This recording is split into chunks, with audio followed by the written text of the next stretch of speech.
Ladies and gentlemen, welcome to Hero Movie Podcast, your greatest source for superhero movie discussion in the multiverse. I am your host, Adam Porteous, and joining me today, if you screw up his bagel order, you'll know why they call him Vengeance. Sweet Shanzi Kovacs from the internet. You can't be Vengeance, I'm Vengeance. And he's still better looking than the Penguin, Bruce Leslie. I'm a prickly pear, and these Batman movies just keep getting funnier. Yeah, it's a laugh a riot over here at the HMP headquarters because we are headed back to the theater this week to talk about the Batman from director Matt Reeves. And a couple people went out to the movie theaters this weekend. I think they said it made like $120+ million for the opening week. Not too shabby.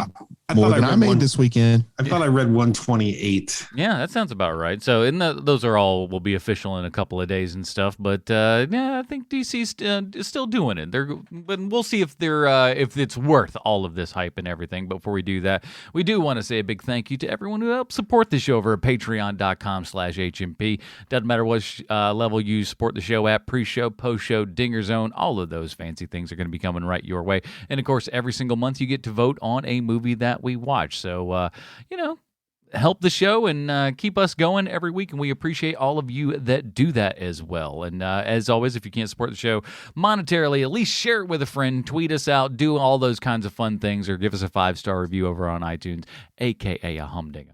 Humdinger. And we love to see those and really appreciate it. Anybody who helps spread the word on the show. We've kind of grown over these last couple of years and everything, and it's all because of you guys, and we really appreciate all that. Mostly emotionally. Yeah, the emotional support's been really the best because we've grown emotionally. Oh well, some of us have. The others of us is just kind of I'm a little stagnant, but that's okay. That's all right. That's what we're here for. Oh. Let's get into it because I think we're going to have so much to talk about today. It is going to be absolutely ridiculous. Here's the trailer for The Batman. Fear is a tool. But when that light hits the sky, it's not just a call. It's a warning.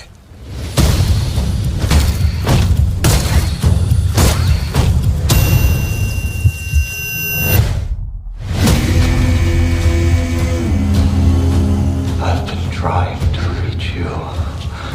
Martin God! This is about a king. And Ritter's the match. I can take care of myself. If this continues, it won't be long before you've nothing left. I don't care what happens to me. It's only gonna get worse for you.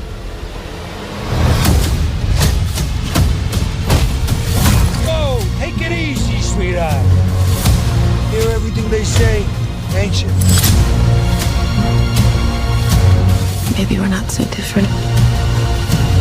Who are you under there?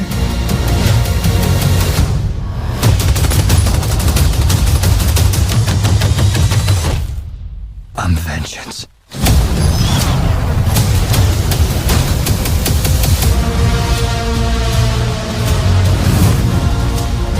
What's black and blue and dead all over? You. Take it. I got you! I got you!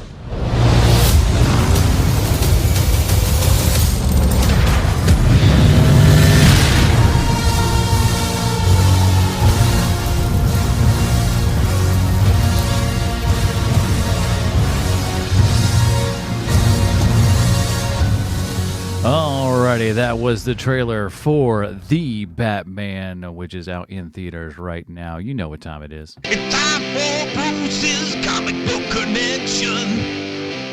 Oh, so many avenues with which to choose. Bruce, what do you got?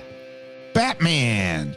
He's often called the Dark Knight or the Cape Crusader or even one half of the dynamic duo. But he has another moniker, one that gets forgotten lately. But he has been referred to as the world's greatest detective. Now, people like Sherlock Holmes or Hercule Poirot may take exception to that, but they're in Europe, so they don't count over here in America. Amen. So he is the world's greatest detective. And it was, after all, Detective Comics in which Batman debuted. And it also happens to be that Detective Comics is the namesake of DC Comics, making it kind of like saying Detective Comics comics. But it seems like so many of his stories revolve around his tenacity and his punching and even his wonderful toys.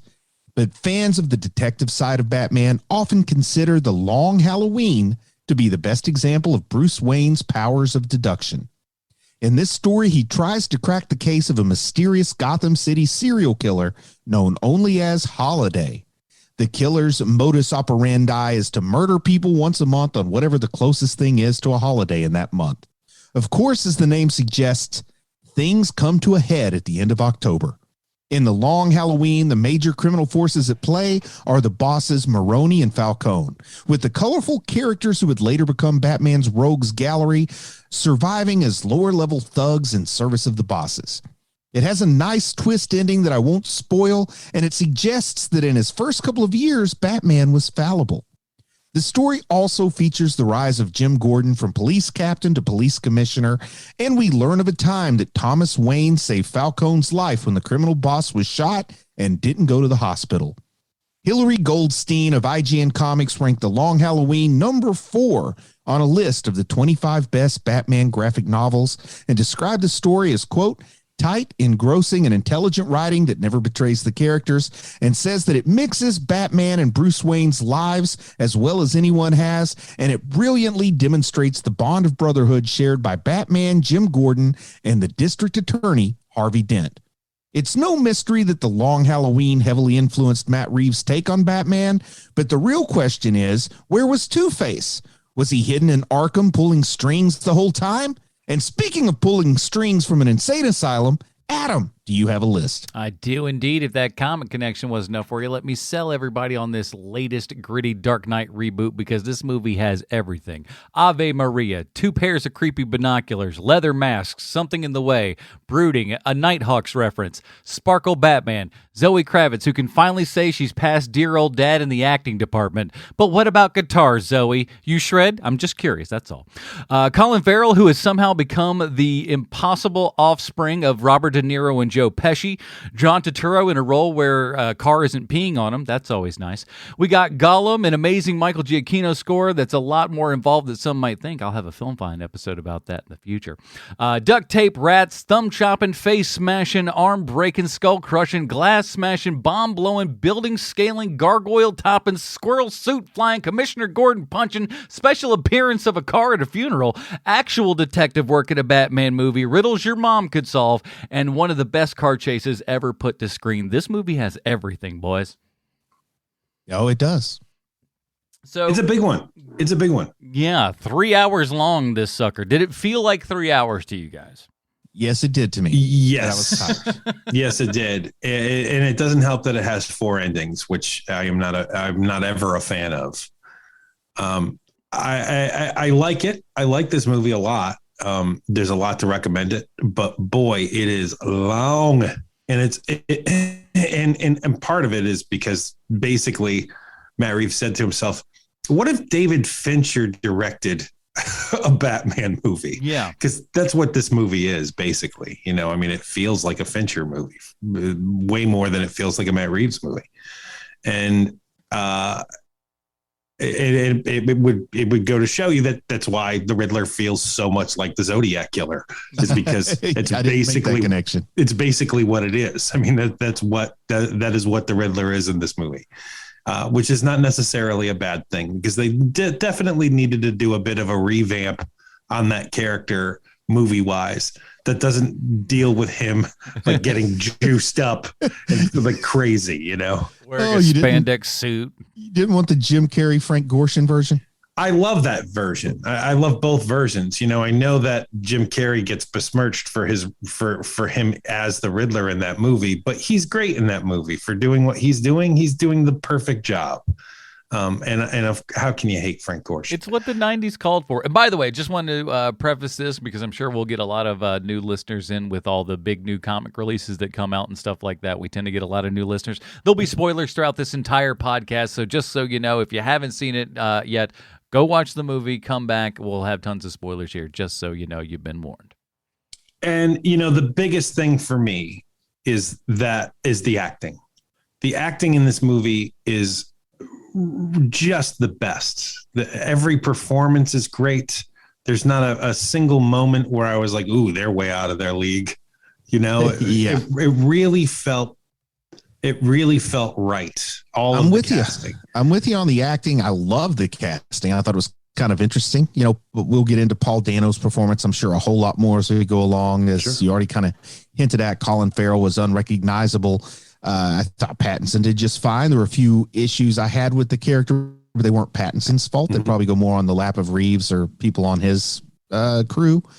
But I know that the last time I checked Rotten Tomatoes, this had a hugely positive audience score. I don't know if it's come down as more people have seen it, but I was kind of surprised this would have a high audience score. Not because it's not good. A lot of good movies don't have big audience scores. But Batman is a movie that like 11 and 12-year-olds are going to go to no matter, what the trailers look like. Mm-hmm. And when I went to see it, I saw a lot of bored kids in there. Yeah. And a couple of bored parents. This is one that if you weren't going to see a certain type of movie, this was not going to appeal to you. So I was kind of surprised at the high audience scores I was seeing like Friday morning. As of this recording, Rotten Tomatoes critical response certified fresh at 85%, audience score with over 10,000 verified rankings, 90%. That shocks me because this, like I said, it's not got much to do with how, like, for example, you can get a really high audience score with something like Transformers, and then you can get a really low audience score with, really low audience score with a good movie, not Transformers. So I'm just kind of surprised that this is at 90%. Like, it does not seem like a movie that's going to have that universal popcorn appeal to it. Yeah, I disagree. And the reason why I disagree is there's the three moments that every Batman movie needs to have. And this movie has all three of those things. It's been an hour on each. Well, the first one is introduction to Batman. That is a very successful moment in this movie where you see the criminals all looking into the shadows to see if Batman is actually there. And when he finally does show up, it is a very rewarding payoff. And so, you get your great Batman introduction moment, and he's just terrific in that scene where he clearly has injected himself with adrenaline before he goes to beat the crap out of that guy. Like that absolutely is what happened there, because you see him do it only one other time, and it's when he's just injected himself with adrenaline. Yep.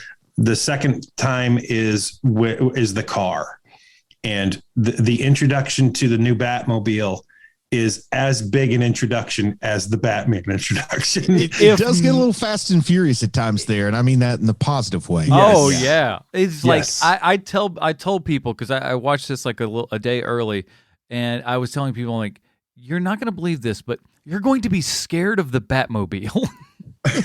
I leaned over to my kid, who's the Fast and Furious fan. I said, "Yep, that's Dominic Wayne there." Yep. And I think that is a very successful moment in this movie, introduction to the new Batmobile.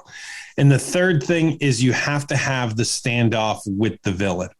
And they do that well as well. Having Paul Dano in that room and having him play a completely different type of character than what we have seen, not only as the Riddler, but up against Batman. You have all of these massive performances, whether it's Bane or Jim Carrey's Riddler, even, where it's, everyone is trying to be the biggest person they can possibly be, even the Heath Ledger Joker. Yeah. But he is far creepier as someone who's just like smiling almost constantly because he's getting everything that he wants. And the weird thing too, I love the design. Like, once he's in jail and everything, he's got the oranges on and whatnot, and his neck thing is so big that his head could just pop right out through it. It's just it just shows you, it's just like they're not even really, they're like, he's not even a physical threat to where we can just put this on him. We know he's not going to do anything. And so when you have all three of those things, you're going to have certain people who, like the people who, when they first saw Sam Raimi's Spider-Man 2, their big complaint was there's no Spider-Man for the first hour of the movie. Yeah. He's delivering pizza and then you don't see him for an hour. And so you're going to have those people with this movie, of course. You know, the person that I went with was not a fan of this movie at all. She found it incredibly boring. And same here with the person I went with. Right. And so we came to the decision that next time, maybe I see the next one by myself. This Doctor Strange crap's going to be just like this, isn't it? Well, she actually loves Doctor Strange. She totally wants to see that movie. So you're going to have those detractors, of course. I am not one of them. I very much enjoy this movie. I just found it, like I said at the top, I found it very long. And there is something about superhero movies in general where we have to start cutting down on the runtime of these movies because it is getting ridiculous. Yes. That's the biggest point I wanted to talk about with this when we get to talking about the nuts and bolts. You know, I think that something after the Infinity War stuff, like, yes, those have to be 3 hours because you have 857 characters that you need to touch on. This is a dude trying to solve riddles, and that's your movie. Why is this sucker 3 hours long? I will be honest. Watching this, I was like, this would actually be a really good series. If you had, like, you know, an 8-part 1 hour episodes a la Disney Plus kind of thing with this. And, like, you know, this season is the Riddler or whatever. Like, I think that would really work because, to me, yes, it is long. I think that you could probably chop bare minimum 15 to 20 minutes out of this, and it's really not going to have a problem. That's why I think Matt had a full director's cut on this because I think any studio would have chopped some little bit of meat out of this. I was going to ask you guys, like, is what made this movie work some of the lingering? Because while I'm sitting there watching it, I'm thinking that this could have handled a pretty darn good cut. And I was curious if you guys are maybe more discriminating movie viewers and you say it would have just totally undermined the whole film to cut it down. But it sounds like you're with me on this one, Sean. You could have cut some of this and you wouldn't have lost anything. Well, I think one of the storylines, you know me, man, I love a linger. I really do. Yeah. But, you know, you need to cut one of the storylines. It's something that you don't really need, you know. I'll say it. Ultimately, you could and replace it with something else, but you could get rid of the whole Catwoman thing. Catwoman doesn't need to be in this. No, you can't these days. Catwoman's got to be in a Batman movie. I know, and especially I think in the Year One universe, which is where this is living. I understand that, but two. It's just like ultimately you could take her character out and like or replace it with a nondescript general character and accomplish nearly the same thing. No, I totally disagree with you there, man. I think that because also, you know, she's the secret weapon of this movie. And the whole implication that she's Falcone's daughter goes along in this, what's called the Year One universe, are all the comics that they made after Frank Miller's Batman Year One, like Batman Year Two and The Long Halloween, that are all set in that same era. And that's a big part of that universe. So I think what you could have potentially cut out of this is the Penguin. To me, the Penguin feels like Matt Reeves is really setting up a second movie that he's pretty confident he's going to get, but I don't know if he is. I don't know what the world thinks. I think they're already working on it from what I'm to understand. I don't know if it's got like the official green light yet, but from what I'm to understand, they're at least, you know, kind of going if and when this is kind of what we're aiming for, I guess. Well, yeah, I mean, you can just do what you did with the Joker. As with the Penguin here, there's way too much Falcone, Marconi, Penguin. Like there's way too much of that happening in this movie. Yeah, I feel like too many police. Like there could have been one less murder, and the movie still would have been fine. Like, you know what I mean? In the mystery part of it, in my opinion, I just felt like something needed to move a little more quickly because by the time it did start getting the big set piece in the midpoint of the movie. When it's a 3-hour movie, that big set piece comes at an hour and a half when people are used to it at 45 minutes to an hour. Right. And I think by the time stuff started happening that would appeal to my family that were watching the movie with me, it had already burned their goodwill by the time it got there. Like they were already kind of tuned out. So I also think, like, just because the rule says your set piece has to be in the middle, I think that Hollywood needs to revisit that. And for longer movies, maybe you have sort of two set pieces, one at an hour and one at 2 hours if you're going to go 3 hours. If there's people who haven't rage shut off our podcast yet because we don't, because it feels like two of the three of us are not absolutely in violent love with this movie. I do want to say there are so many amazing touches in this movie that a Batman mystery needs. Yes, we haven't had one. We haven't had just the fact that we're finally getting the Long Halloween and of sorts. I mean, it's not a straight up remake, but we're getting detective part of Detective Comics here. Yes. And it's sorely been needed. And whether it's the movie flares, like you don't see the Riddler in that room at the beginning of the movie in that opening scene until the television itself becomes brighter. Yeah, and then you that's see nice. And he's been there the entire time. That's an amazing moment. That is one of the moments in this movie where I was like, oh, okay. So we're basically being smarty pants film directors, which I was totally fine with. Now I'm going to Paul Dano, I love being cast as the Riddler. I mean, the Riddler is a character, like you had said, Sean, that is ripe for a sort of a reimagining, a new take on this character. I never dreamed this would be the new take. And I like it. He's like a little bit BTK, the bind, torture, kill serial killer.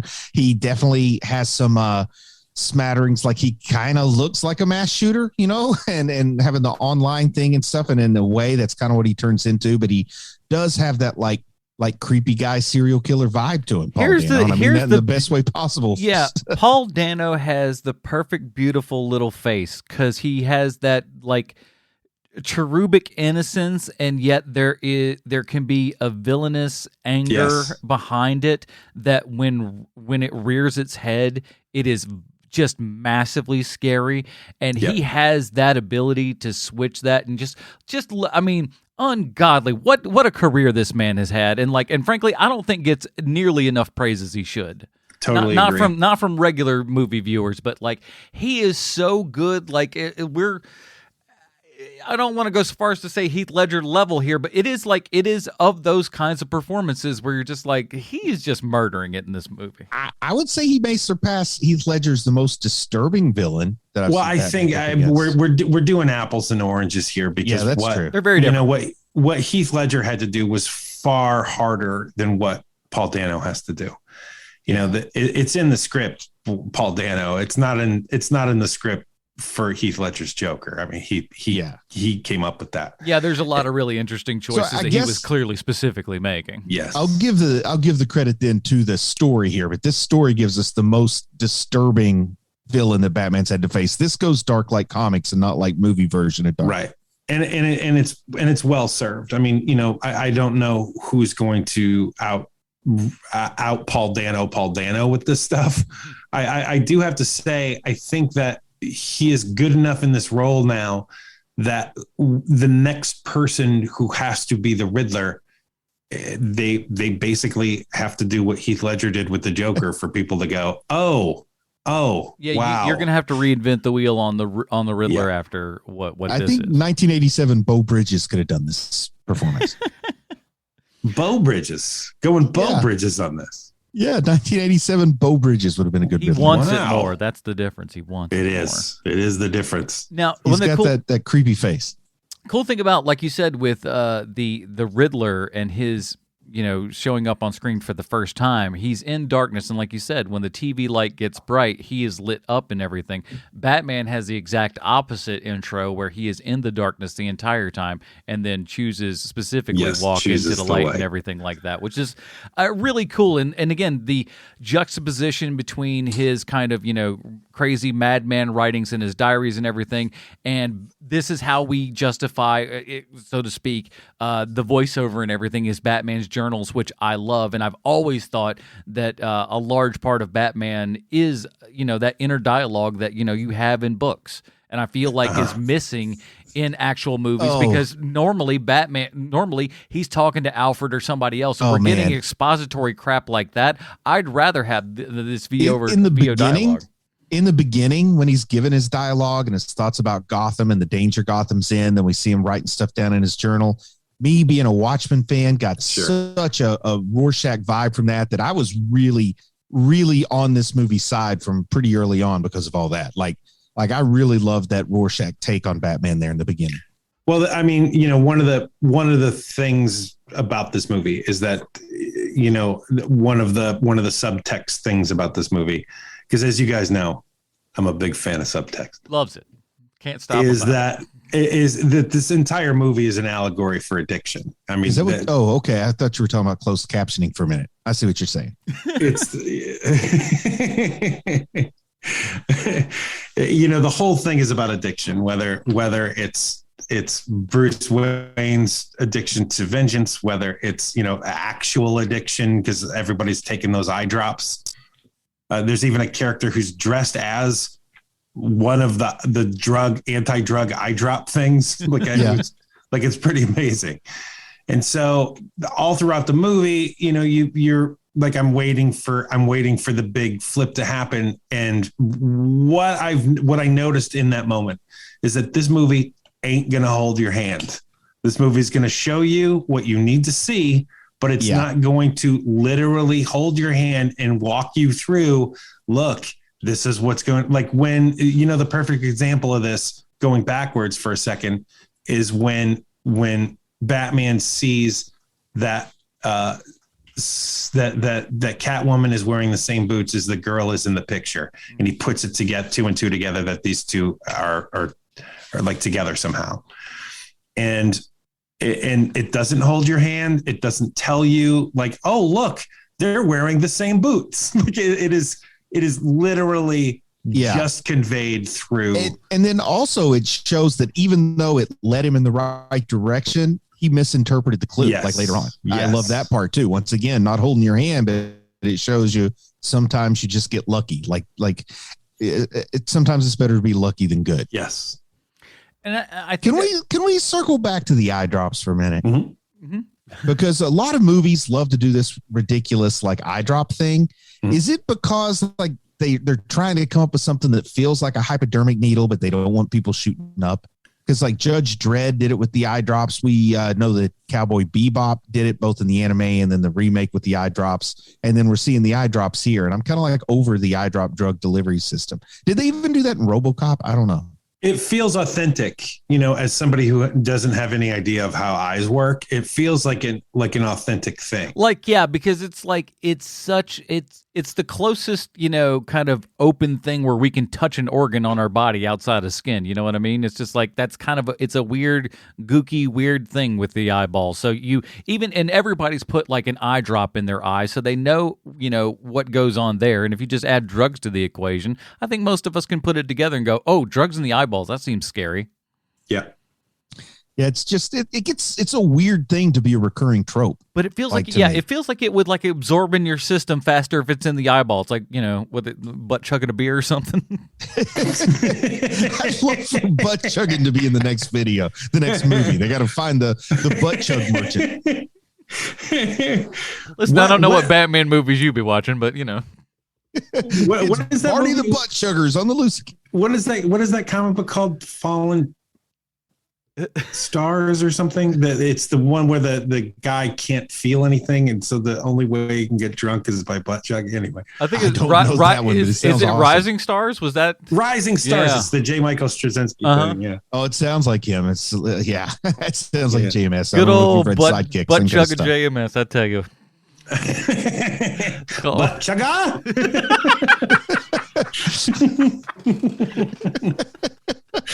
He's gonna write a cease and desist order right now. They call me JMS the Bridge Builder, JMS the House Builder, but you chug one butt.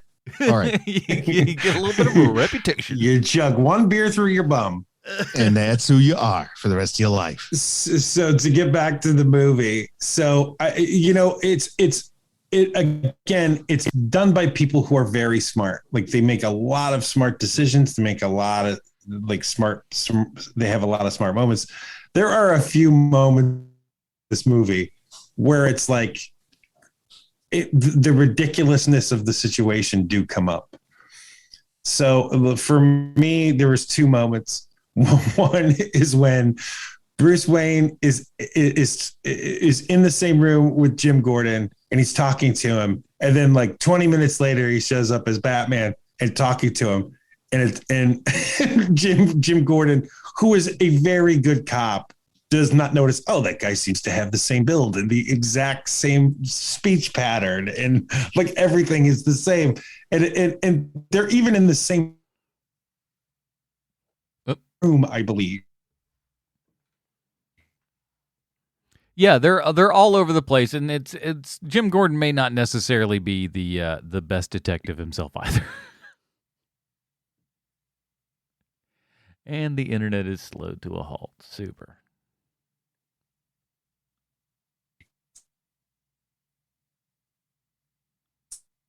Well, shucks. Oh, hold on. Sounds good to me. Hold on. 2, 3. Hold on. That's what I thought. There we go. One more time. Test. And that was the best point I've ever heard you make in the history of this show, Sean. I hope Adam got that. Oh boy. never to be heard again, and it doesn't bear never going to repeating. do like the pick of destiny. We're going to do the Tenacious D ode to the greatest thing Sean ever said. But I mean, you know what I'm trying to say here. It's because it's like, I know it's a very obvious thing. Like I understand that, but when it's made that plainly, that, you know, like, look, at least keep my suspension of disbelief. It's like when you see a shot of martial arts being done, and you know, there's one guy who's taking on 15 people. Like, you don't see the 15 people in the shot at the same time, because you're just going to see a bunch of dudes standing around. Yeah. So, you know, like, you have them just off camera so that when he's taking down 2 or 3 guys at the same time, you don't see the other 11 people just standing there. The NPC shuffle. Right. And so, you know, having that scene basically betray your level of disbelief in this thing, suspension of disbelief in this thing, it was just a bad moment where I was like, oh, you guys are so smart, why are you doing that? And then the other moment is actually from the actor himself, and I think Pattinson's amazing as the new Batman. I really, really like him a lot. But there's the moment where he's up on the scoreboard at the end of the movie, and the face and sounds he chooses to make while he's hanging on for dear life make it sound like he is in sexual congress. and it made me laugh out loud in the movie theater, because it just sounded like he was enjoying himself an awful lot. It was probably the only laugh that evening, right? Instead of being, well, the thumb drive, of course, the thumb drive joke that did work. The theater thought it was hilarious. That's the thing. There was a lot of people saying like, "Oh, there's zero humor in this movie," and it's like there's not. There's at least 5 decent little laughs that are in there. Yeah, man. And we haven't really said anything yet about Gordon, but is Jeffrey Wright just like one of the best guys out there? I think I could watch him in anything all day long. Yes. And I never even knew who the guy was until Westworld, but he's been around for a while. Like, why has he not been a bigger deal sooner? At least he's finally a big deal now. He's been a big deal for a long time. It's just that he wasn't in things that you saw, you know. I mean, like he's in Bisquat there. He's in that remake of Shaft in the 90s with Samuel Jackson. He's the bad guy. Oh, it's him and Batman actually are the 2 bad guys in that movie. the past Batman, Christian Bale. Val Kilmer. Him and Christian Bale are the 2 bad guys in that Samuel L. Jackson Shaft movie. And he's great in it, and he's always been a great actor. The issue is that he really wasn't doing these gigantic movies until recently. And it's where he belongs. You know what it feels like is kind of like it's sort of like the torch is being passed to this amazing actor from man, I am losing my mind now, from the guy who played Hannibal Lecter. Oh, Anthony Hopkins. Yes. It's It happened on screen in Westworld. I love it. It's like Anthony Hopkins. It's like Anthony Hopkins went, you know what? It's okay. You could be in gigantic movies like me now. And Jeffrey Wright said, thank you. I think I will. I want to talk about Jeffrey Wright's hairline. Mm-hmm. So is this a wig or did they CGI it like Kevin Costner style? Totally a wig. Totally a wig. I was hoping they CGI'd it. They're not putting dots on that dude's face. I was about to say, wouldn't you love to see the behind the scenes and there's just dots on his scalp and they're like, we're CGIing this in later. He doesn't even want to sit with the piece all day because he's too big of an actor to do all that. Would a receding hairline hurt your interpretation of Jim Gordon? Like, I would have been fine with it. Let the guy keep his natural hairline. Oh, I think that it's probably an actor choice.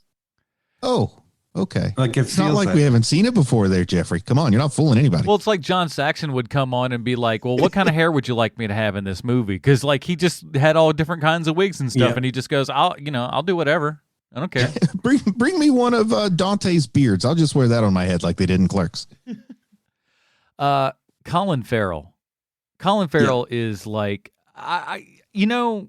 every year that goes by, I like this guy even more. I love Colin Farrell. Yeah, I'm just going to say I'm all in. He is just something else as an actor. And like there's these times where he'll go off the reservation. And even then, even in like crazy stuff like Daredevil, he's not particular, but like he is given 1,000% in that movie, even though it's bad. He's going at I hate him in Daredevil. I think he's the worst part of that movie. But he's given it everything. He is giving it everything, but he's doing the wrong performance for that movie.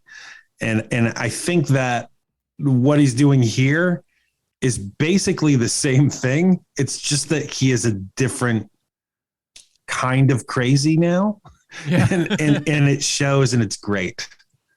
I have loved him ever since he was on Scrubs. Just since Scrubs, though. Before that, no dice. Yeah, before that, no dice. Well, once he was on Scrubs, I was like, man, this guy's got it. He was on Scrubs? Yeah, he was on an episode of Scrubs. Is this really like cool, handsome guy that JD didn't like, so he did something to sabotage him, and then later he's like, JD, if you didn't like me, just tell me. I would have been cool with it, and made JD feel bad. But he was really good. Oh, gee. All the girls had a crush on him. Classic. I loved him also in The Gentleman. You guys seen The Gentleman? Oh, I love him in The Gentleman. That's yes, great. I love The Gentleman, a movie I think people should talk about more. That is a good movie. I'm more the Minority Report phone booth kind of guy. But he's awesome in that too. He's awesome in a lot of things. He's so good, and like I just watched him on an episode of Hot Ones, and he's just like he's one of those down to earth people that who you would imagine could be like a complete jerk. That guy, just because I don't know, he's a good looking Irishman. You figure, but no, he is just one of those like nice, humble, download. Like I love being in movies and stuff and acting. It's like listen, what I do is not a big deal or anything. It's just like. You're like, oh, you're just a regular, normal person. That's awesome. I'm pretty sure, for the record, he hit some pretty big bumps in the road that may have humbled him. Yeah, that's probably true. Rough patches. Yeah. Yeah. He was almost out of the business for a minute there. Yeah. He fell into the embrace of illicit substances or something. Oh, I remember that. So Peter Sarsgaard coming in this, had no idea he was in this movie. Man, pitching 85 miles an hour, getting the job done. Yes. And he was like, for me, he was like one of those guys that it's like, how do I know this guy as I'm watching him? Because I'm not like super into the filmography of Peter Sarsgaard, but he was great here as this DA or whatever. Yeah, he's Hector Hammond in Green Lantern. That's where I know him from then. But because he has that one really great moment in that movie, and it might be the only good moment in that movie, where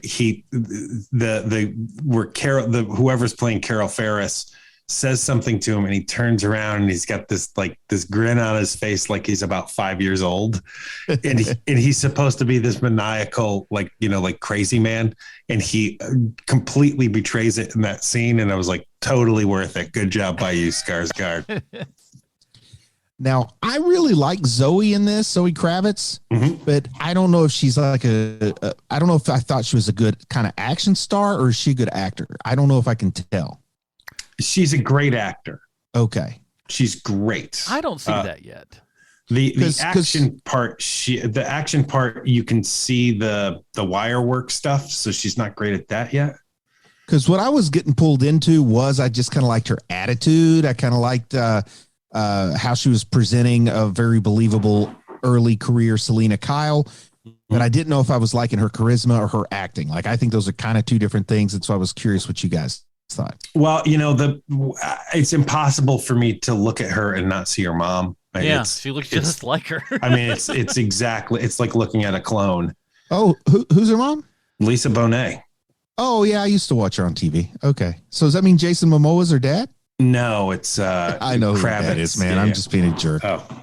But he was like doing the press saying he was a proud stepdad. He was very happy for her in this movie. That's very nice. Yeah. She's great in it. I buy her as Catwoman. I totally buy her as it. She does have that same thing that her mom had, though, where there's a little bit of like removal. Listen, I'll say it. Like, I mean, and like I said, I do like her. I think she has grown as an actor, and I'm really, like I said, that was kind of a joke that she passed her dad in acting, but I think that is true. I think she's at her mom's level in acting, which is good, but was never really amazingly good. And I think you're right. To me, there's the biggest problem that I have with her performances is I'm not seeing any process or anything kind of behind the eyes with her. That's just for whatever reason. Is that what you mean by the removal? Mm-hmm. Yes, because it's just not quite there. Whereas just to give you an opposite side of this thing, when Batman is staring at that kid, that's the best Batman acting we've seen in any Batman movie, and all he's doing is looking at a child. And he's got a lot of crutches here that help with the storytelling, but. There's a lot of that with Pattinson. I've noticed that he conveys so much through his facial expression and eyes that he isn't even speaking, and what's happening. Mm-hmm. And I mean, he kind of has a little bit of, and this is just me editorializing, but I think he kind of has a little bit driving him of what was driving Christian Bale. Mm-hmm. And that's a little bit like, I was a young heartthrob at one point, and I want to actually be an actor, because I kind of see that with him. And I haven't seen much of what Pattinson's done in the last few years, but I've heard positive things, and the choices he's making are certainly saying, like, I'm not just trying to make easy choices here. Like, I'm not making a bunch of Batman movies that are big paychecks, but he's actually really picking stuff he enjoys or stuff that he wants to try to improve his craft with. So I admire that about him. When did you change on Pattinson, Adam? When were you like, you know what? That guy's all right. Because like everybody else, I mean, it was like, oh, it's that kid from Twilight. I don't want to see what he's in. Yeah, obviously Twilight was the big one that everybody saw that was like, oh, we've got an idea of who this kid is and all that kind of stuff. What was the name of that? I'm trying to think of the movie.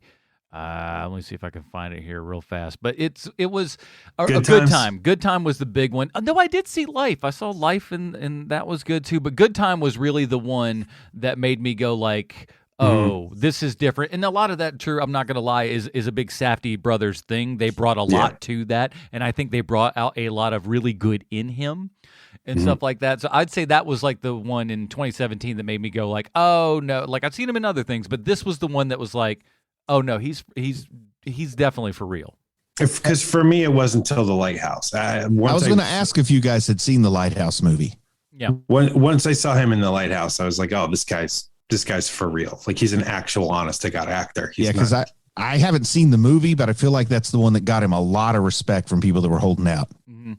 It was the one that, it's the Brad Pitt in 12 Monkeys thing where, Brad Pitt is seen a certain way by males in America at one point, and then he's in 12 Monkeys, and every dude in the world's like, you know what, you're all right. Yeah, we like that guy's okay. Channing Tatum had that for a second where it was just like we all hate that guy, and there's like, all right, fine. Because it's the same Channing thing. Tatum didn't win us over with his acting prowess. Yes, he did. He totally.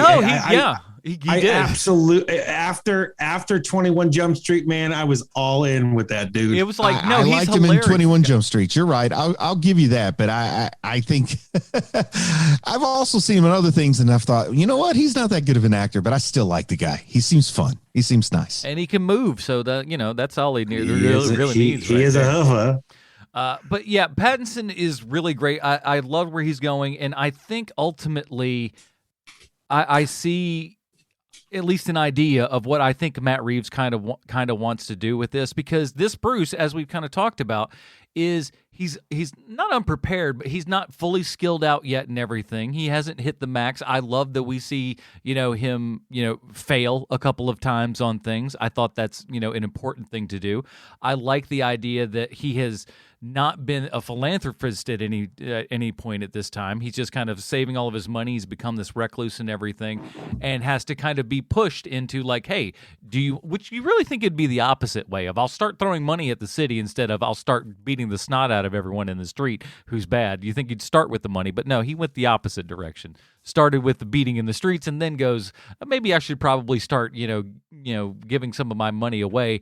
And that's really where it all comes down to in that renewal program, which, by the way, there's a lot that goes, I saw this movie twice and I didn't fully understand everything until the second time that I watched it. Did the story, unfold enough for you to where you understood everything going on? Yeah, the renewal program was the root of the evil. Yeah. It was unregulated money that people had access to. And it was what caused a whole lot of the evil that goes on in this movie, was that attempt to do good in the wrong way. Yeah.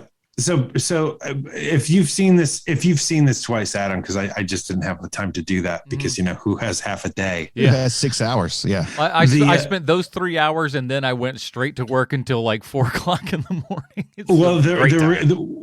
Let me ask this question, because it's one of the ones that I was wondering about. Like, I am going to look out for this next time I see this movie, when it shows up on HBO Max in 30 days. I'm wondering do you see the Riddler in the window across the street from the club? I did not early on. I did not know to possibly look for that until I watched a couple of YouTube videos where somebody had mentioned it. I had not noticed. Oh, really? So he is there though. I don't know. I've heard that like the diner that he's sitting in, we do see that in several other scenes in the background, from what I'm to understand. I don't know if we see him in those particular scenes. I don't know. Oh, I see. Because I'm gonna look out for that next time I watch this movie, and I think that he, knowing the way this movie has been constructed, I can almost guarantee you he's in that window. Because when I saw that at the end of the movie, I was like, oh man, and he's there. We've been seeing him in that window the whole time, like the lone gunman. But I'm wondering but absolutely, he has to be in that. You have to see him at some point. Oh man, so we're starting to get near the end of the podcast, and there's still a couple other things I want to ask about or talk about. So I'm trying to figure out which to go next. Matt Reeves, before this movie, like, what did Matt Reeves do to get the cachet to be able to do a director's cut 3-hour, ridiculously ambitious Batman movie? Apes movies, man. I was about to say he didn't direct a lot of bad. Did those really like succeed on every level? I'm not being facetious. I just don't know. Were they huge at the box office? Did. Yeah, yes. they were actually, though the sequels did better than the original one did. And that also explains Andy Serkis, doesn't it? Mm-hmm. Well, okay. So he also did Let Me In 2010, and before that, the big one was Cloverfield. Yep. Yeah, but I just don't. I didn't watch Let Me In. I don't see any overlap between this and Cloverfield. But yeah, I could probably see that with the Apes movies. I watched them, just don't remember them that well. I remember thinking they were fine, Oh, and the David Schwimmer classic, The Pallbearer. Oh, that's him, really? Yeah, he did. That was like wow. that was his that was his first feature. He make Under Siege 2 or something? No. The Pallbearer, that's during the time in the 90s where it's like, hey, let's make like really dark comedy like The Cable Guy. Man, I really feel like Matt Reeves was involved in Under Siege 2. I don't know why I've got that in my head, but I really feel like that. Maybe he wrote the script. He's a writer too. Yeah, that might have been. Yeah, Under Siege 2, written by Matt Reeves. There you go. That's a good pull for a guy who didn't know he did the Apes movies. Yeah, there you go. Just through context clues, I guessed. Looking at the cast here, though, what I was going to say is it feels like this movie is filled with incredible actors and Andy Serkis. So let's go see it. Oh boy! I thought Andy Serkis is great. Andy Serkis is great, but he's always going to be like the mocap guy in my mind for the rest of my life. That's a sad state of affairs for you. And I was going to say maybe you'll turn a corner on that, like all of America turned on Robert Pattinson. Yeah. Well, he did really impress me with his last directed feature, Venom 2, that we all, if I remember, gave it Dick Grayson. Yeah, it was good. It's a fun time. You know who I didn't like as an actor, and maybe she'll have better stuff in the next one, was the Bella Real, that character. I thought that character was just so there's nothing to her. I wanted to like. Well, that character was just background. I mean, that character wasn't supposed to mean a whole lot. Just the new person running for mayor. And not for it's nothing. Like she represents change in the city. And I'd be a little bit peeved if I was Bruce Wayne and rolling up to a funeral and then this potential mayoral candidate's like, hey man, I need to be hitting you up about some money, and you're like, wait a minute, excuse me. I know that's like so out of character for a politician. But it's I know, but it's just so gross, and she's just like, "Don't you get out of here? I'm going to be talking to you about giving me more money." It's like, my God, lady. So another thing I want to ask about before we run out of time is, how did you guys feel about Bruce Wayne's hair? It feels very Peter Parker in the Ultimate Universe to me. It's just, I never have pictured, even young Bruce Wayne, I don't picture with the emo bangs down in his face, the mysterious anime kid. It almost felt like there's no way that was Pattinson's choice, because that almost felt like somebody's trying to remind us he was once a heartthrob or something. I totally disagree with you. I think so. I think that he had a lot of input on that, because I did not like that aspect, and I wasn't going to blame Pattinson for it. That's hair and makeup, man. That's all on them. But that was the one part that just didn't work, man. I kind of have my thoughts and feelings about Bruce Wayne, and Bruce Wayne tries to hide his pain when he's Bruce Wayne, and he shows it. Well, I think that it's part of a whole. I think that the fact that the hair is a little off, the fact that he is not the world's greatest detective yet, the fact that he's not a great Batman yet. He's getting there, but it's year 2. And I think that that's part of the whole cloth. I think, probably next time we see him, it's going to be high and tight. Yeah, exactly. That's my whole thing. He put the effort to put the product in his hair, but he didn't get his bangs out of his face. Like he needs to make up his mind. But I think that's where it's going, that like the next Batman will take place, if I was to venture a guess, probably a couple years later. His tech and everything is always a little bit more, upgrade and everything. He's a better detective at this point. And, every couple of years, skip forward a couple of years in the history and stuff, because I think especially after having Gotham getting flooded out and stuff like that, how about we cut to a couple of years later after all of that cleanup has been done, the streets have been wild, because it feels like, certainly if you look at the way that the suit is on Batman and how everything is together, very Arkham Asylum games kind of vibe to it and everything. So there's a lot of that going on. I feel that that's certainly where we can expect things to go, is the town getting more and more crazy as things go on. And of course that's where Batman has to come in and whoop some butt. Agreed. But I'm excited to where things are going and have the possibility of going. And with that, let's talk about what probably I think should have been like a after credits teaser or something, but was in the movie itself. Our little our Arkham visit and everything. Our Barry Keoghan. Yes, it still kills me that could have been Yorick Brown instead of that effing thing they gave us. But Barry Keoghan is an unidentified Arkham prison who Matt Reeves has come out and said yes is indeed Joker. So okay, because I in the credits it just says unidentified Arkham inmate, and I really like the idea that maybe we're going to think it's Joker, then we find out it's something else. Particularly given the parallels with the Long Halloween, if that had turned out to be Harvey Dent when we all thought it was the Joker, that would have been kind of cool. Would have kind of tracked well. But yeah, if it's Joker, that works too. He did definitely have more of a Joker vibe there, and a lot of prosthetics you could tell from his profile. That was not a Keegan profile. Yeah. Now, a name that I heard threw out for Two-Face, which I thought not too shabby, John Barenthal. It's a good idea. It's a good idea. Because he's gonna play the crazy Two-Face, crazy and great. Mm-hmm. The at issue is I don't see him as a DA who has it together. there's something about Barenthal where like He doesn't have DA vibe. You're right, man. I don't know. I disagree. You got to watch him in what's Ford v Ferrari. I love that movie. I've seen that movie. So he's like, I feel like you can have that kind of, I could buy him as a mechanic. I could buy him as an engineer, but I don't buy him as a DA. You got to have that combination of law school and politics. You're talking to middle-aged white guys here. We've seen Ford versus Ferrari, Adam. I don't know. 3 times, and it keeps getting sexier. It's an interesting thought. I don't know where they're going to go, but like I said, I hope in a couple of years they'll, just see what you can do. I don't know. Like I'm at the same point here that I am with like people like James Gunn and whatever it's called. Whatever you want to do at this point, Matt Reeves, I'm interested in seeing whatever it is. Yeah. And the way he managed to just totally take the Riddler and go in a direction I never would have guessed and make it really, really work. I wouldn't mind for him to take like Calendar Man. I like give him some of the villains that haven't been used to death already and let him make them interesting, kind of like what James Gunn is doing. There's a really kind of only in a very different way. Nobody's mistaken this movie for James Gunn. They kind of do the Calendar Man in one of the Arkham games and stuff. It's kind of freaky, a little scary if you do it right. Calendar Man's a big deal in the Long Halloween. I want to see Scarface is what I want to see. Oh, you and me both. I just want to see I the thought puppet. about that.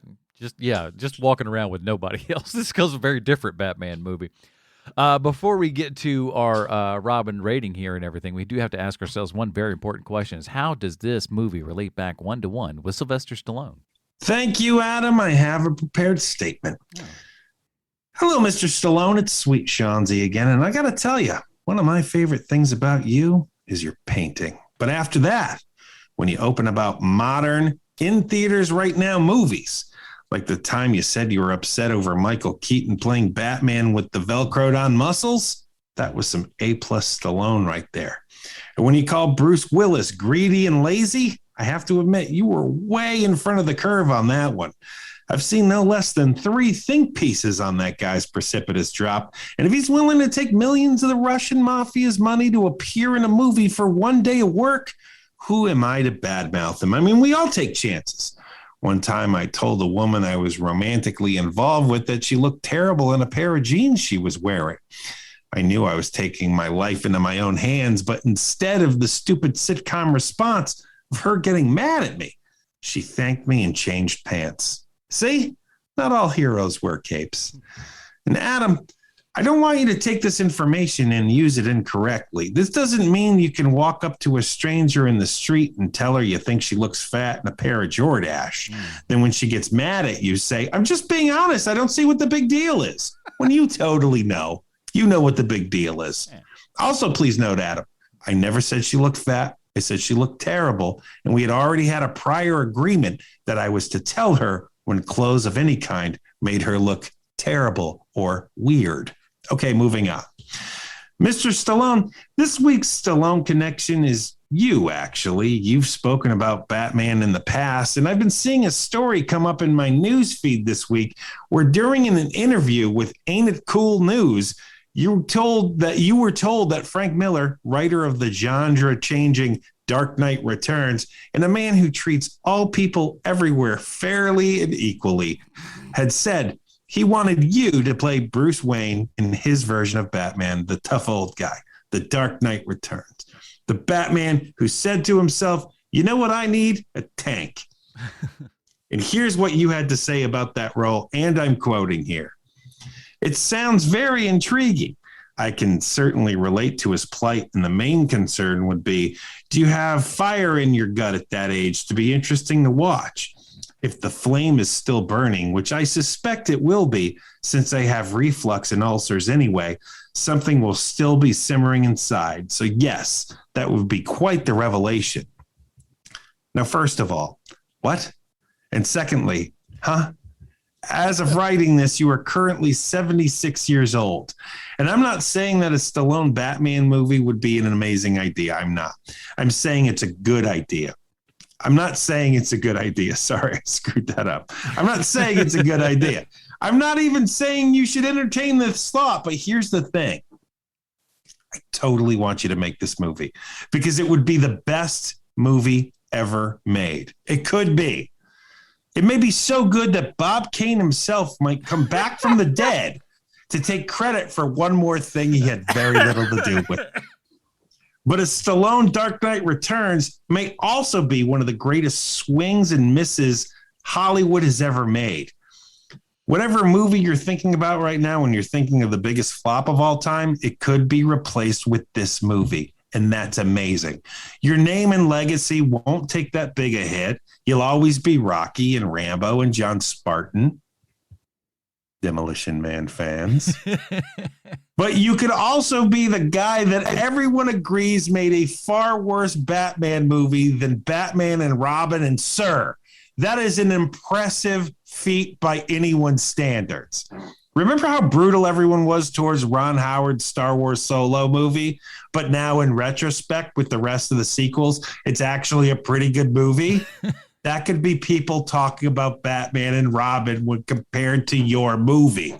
It's a joke that could last generations. My kids have no idea what Ishtar is, but my kids' great-grandchildren might still be making Stallone Dark Knight jokes, and that is nothing less than magical. So there's your Stallone connection to the movie The Batman this week. It's you, Sylvester Stallone. And you know what? I'll be here again next week, connecting every single comic book movie ever made back to you, Sylvester Stallone, your pal, Sweet Shawnsy from the internet. Well, you know, I actually was kind of the designated kid growing up who, if mom had an outfit in the morning or something like that, and if she asked my sister was, you know, she's a nice, sweet-natured child. She was just like, "Mama, you look great and everything," and she's just like, I don't ask her because she's just going to tell me it looks nice. If it looks dumb, you'll tell me, and you know, I'll change something. But if it look good, I just go like, yeah, that looks good, or like, don't do that, do this or something. I have an eye. All right, let's get into it. Hold on, because everyone has a question now. Okay, doke. How close was your impression to your sister? Honestly, not horribly bad. She's got the kind of, even though my mother was born in Albany, you wouldn't know it from listening to her. She sounds Southern as all get out, and like my sister's quite the Southern belle as well. Not. Well, there you go. Of course, thank God she doesn't listen to this show. All right. So, over at Hero Movie Podcast, we have our own patented Robin rating system. If you don't know what that is, why don't you head over to the subreddit, reddit.com/r/Hero Movie Podcast, right there at the top of the screen. We asked a couple of our Patreon supporters over at patreon.com/HMP what they thought of The Batman, and here are a couple of their thoughts. Justin said, "It wasn't without its flaws, but I honestly didn't believe there was a way to put a new spin on this character. Reeves told a skin-crawling version of Batman that we haven't seen before, and for that, it's a Dick Grayson for me." Robert says, "I particularly like the fact that this was a less experienced Batman. Wasn't perfect. He needed to help break ciphers and didn't stick the landing in his squirrel suit. Dick Grayson for sure." Maria says, "I really liked it, but I never really read any Batman comics, and I was fully thrown on how dark the Riddler was. I always thought the Riddler was more like a green suit Jim Carrey Riddler. Also, Batman was emo, and I loved it." Kevin says, "The Batman is closer to the movie that I thought I was going to get with the Nolan version. Definitely an improvement. The only issue that I had with it is that the female POC characters were paper thin. Dick Grayson for the attempt." Nate says, "I like Batman. I like a Batman that doesn't kill again, but being 44 years old, I don't like a Batman that was a child in 2001. Still a Dick Grayson." And Voss says, "Had they shaved 20 or 30 minutes off of it, it could have been a lot better. Overall, I'd give it a 7 out of 10. Not as good as The Dark Knight, but still better than a lot of the other DC efforts as of late. Only really two options for our Patreon members is Tim Drake and Dick Grayson. Dick Grayson won out by twice as many as Tim Drake, so a decent little consensus there. Bruce, where does The Batman fall on the Robin rating system for you?"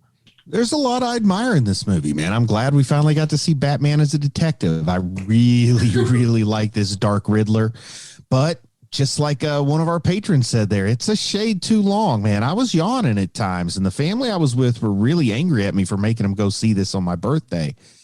So, you know, maybe I'll revisit it and I'll think about it a little bit differently. I just didn't have my mind blown, so I'm going to go with Tim Drake on this one. All right. Sean?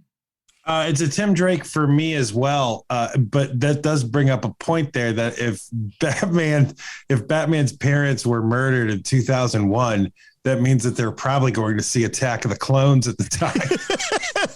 Hopefully it was before the movie and not after. I was about to say a fate worse than death. Was there a Zorro movie in 2001? No, the 90s. 1999, 98, 99. Oh, so close. That could have worked out perfectly with the Zorro. Totally could have. Very cool. For me, the movie is a Tim Drake. It's good. It's not great. It's something that I am going to revisit. I don't know if I've ever said this to you guys before, but I'm not the world's biggest Batman fan. I like him a lot, but I'm not the world's biggest Batman fan. But he is. There's been several movies where I'm like, oh yeah, yep, that's the stuff, boy. And this one is just a very good movie. But if everyone remembers, Batman Begins was not something where people were walking out of that movie theater going, Yeah, greatest Batman ever. you're right, man. So for me, it's a Tim Drake, and I liked it a lot.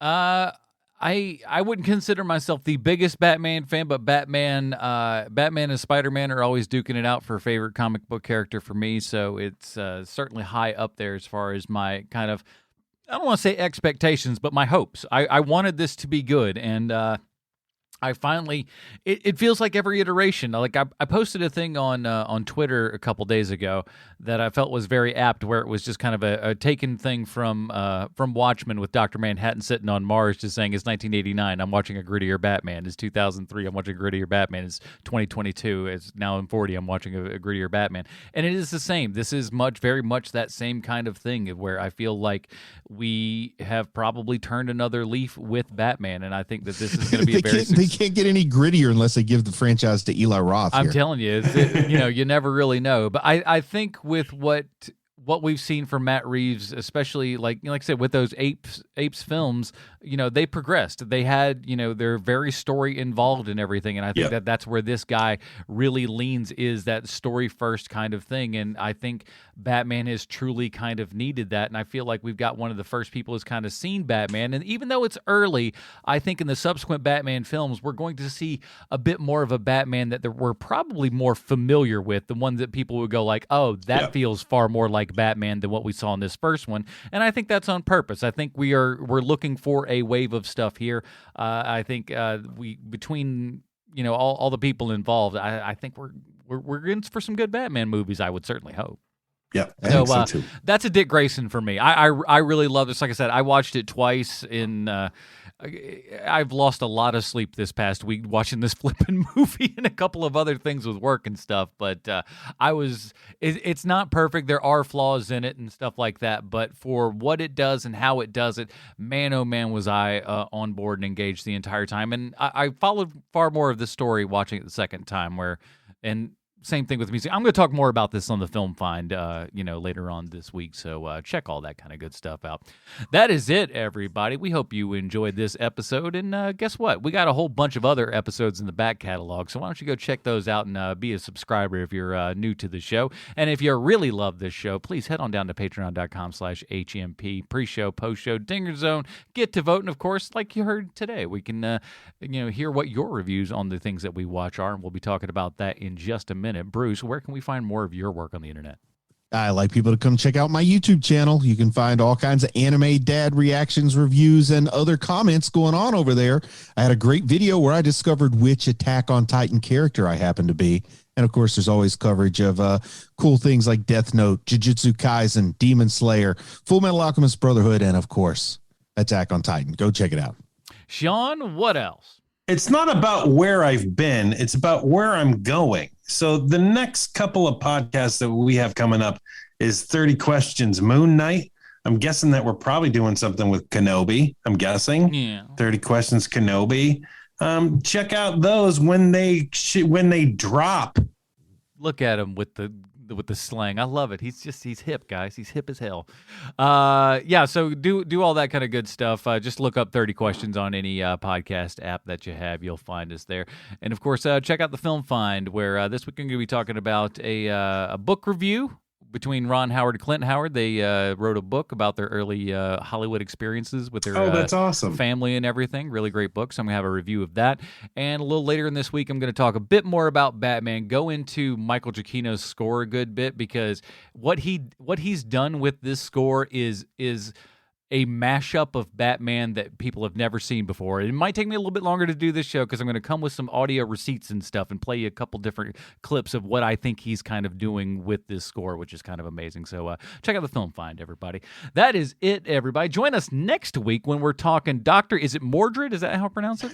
Dr. Mordred. That is available on Tubi. I have no idea what it's about. Sean says it's a Doctor Strange movie. Oh, that's that right. Doesn't have Doctor Strange in it because they lost the rights and they're like, we're making it anyway.